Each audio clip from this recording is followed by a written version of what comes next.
Yanan könglim kanat bolsady, köyün kalbim didarlansady, saçları akassa bolsa hem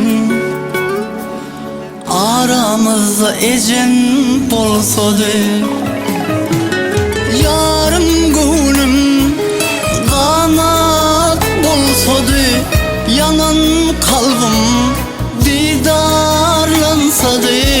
saçları akassa bolsa hem aramızda ecem bolsady.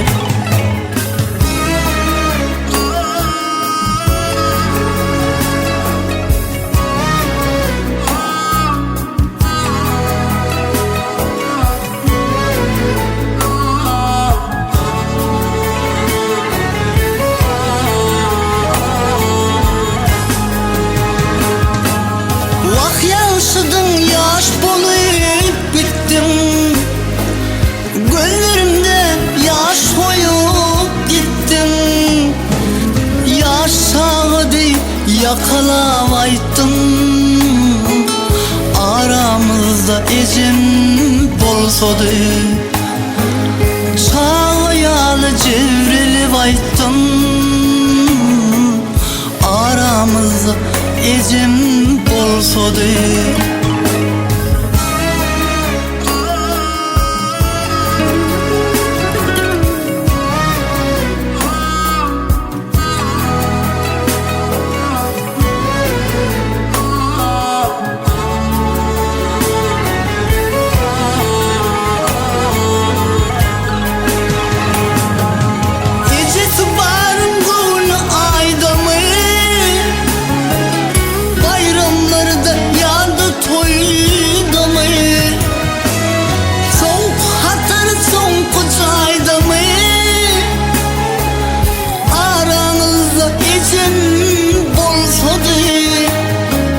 Perdentlerim toyun görmedim, altıklarım boyun görmedim.